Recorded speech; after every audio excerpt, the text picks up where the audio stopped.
Kita lanjutkan teman-teman, kalau di video sebelumnya kita berbicara mengenai tujuan dari evaluasi keperawatan. Pada video ini kita akan membicarakan mengenai manfaat evaluasi keperawatan itu apa. Oke. Tujuan pembelajaran pada video ini kita akan sama-sama memahami terkait dengan manfaat evaluasi keperawatan yang dilakukan.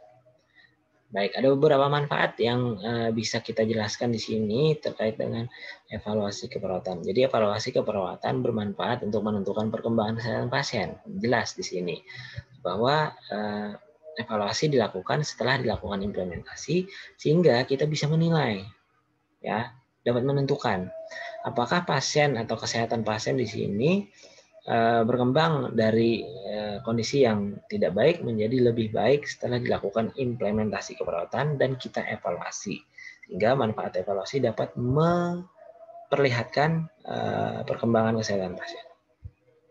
Yang kedua adalah menilai efektivitas, efisiensi, dan produktivitas asuhan keperawatan yang diberikan. Jelas, jika tidak ada evaluasi, maka kita tidak akan bisa mengukur apakah implementasi yang sudah diberikan ini bersesuaian dengan masalah keperawatan yang muncul pada pasien, atau implementasi yang kita berikan ini dapat menyelesaikan masalah yang ada pada pasien.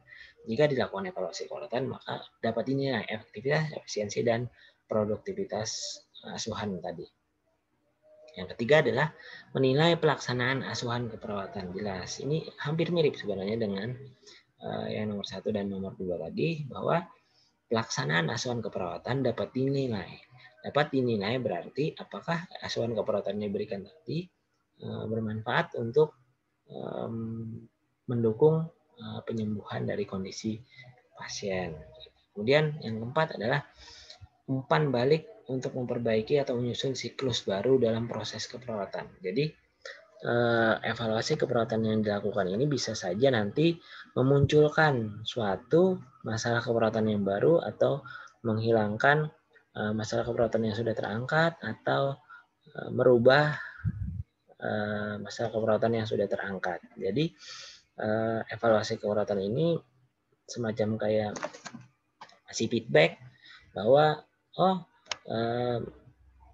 diagnosis atau masalah keperawatan yang kita angkat sebelumnya ini, kemudian atas dasar evaluasi yang kita lakukan muncul lagi respon-respon yang mungkin akan memunculkan masalah keperawatan yang baru dan mungkin akan memperpanjang siklus proses keperawatan yang harus kita lakukan. Yang terakhir adalah menunjang tanggung gugat dan tanggung jawab perawat dalam pelaksanaan asuhan keperawatan. Jadi evaluasi keperawatan ini semacam tanggung gugat itu istilahnya tanggung jawab atas dasar implementasi yang dilakukan. Di situ perawatnya akan mencoba untuk mengevaluasi, menilai bagaimana pasiennya, dan dievaluasi dan di dokumentasi evaluasi nanti perawatnya akan cantumkan nama terang dan parafnya sehingga di situ bisa ketahuan siapa yang melakukan implementasi keperawatan berdasarkan intervensi yang disusun dan bagaimana hasilnya, ya. Itu bisa tercermin dalam dokumentasi evaluasi keperawatan. Baik, itu tadi kira-kira beberapa manfaat dari evaluasi keperawatan yang dilakukan. Semoga bermanfaat. Sampai ketemu di video berikutnya.